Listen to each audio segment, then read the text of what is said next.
Bonjour à toutes, bonjour à tous, ravi de vous retrouver pour cette nouvelle édition du JT Montagne.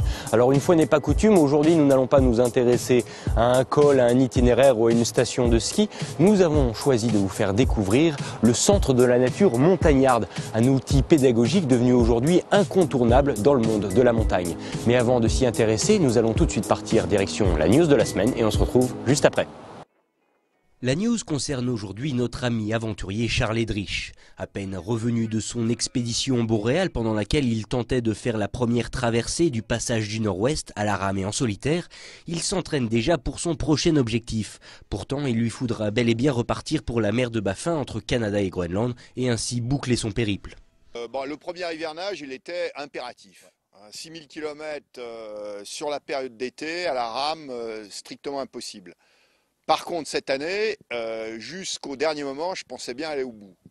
Maintenant, je suis tombé sur une année, malgré le réchauffement de la Terre, où il n'y a jamais eu tant de banquise depuis des années. Donc j'ai été obligé de faire demi-tour pour hiverner le bateau une deuxième saison.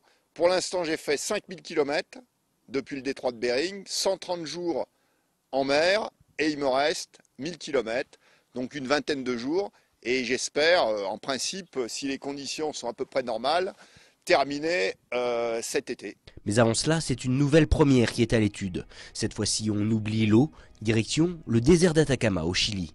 Moi, le désert, je connais un peu, mais pour l'instant, je connais surtout en moto, en rallye raid, Dakar moto, Tunisie, Maroc, entraînements variés divers. Mais ça faisait un moment que je pensais à des traversées de désert à pied. Et cette fois-ci, donc ça va se réaliser. Là, on sera deux avec Sylvain Bazin. Donc le voyageur de l'extrême, il est sur tous les terrains du monde. 2h30 pour ceux qui voient un peu la performance sur marathon. Et on va essayer d'être les premiers à traverser le désert de l'Atacama en autonomie. Alors c'est le désert le plus aride du monde, le plus sec du monde. Il se situe souvent à 3-4 000 mètres d'altitude.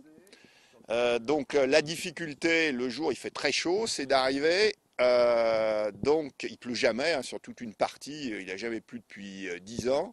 Donc il faut être en capacité pour tracter toute notre eau douce, c'est-à-dire on part chacun avec un chariot de 120 kg, avec principalement de l'eau.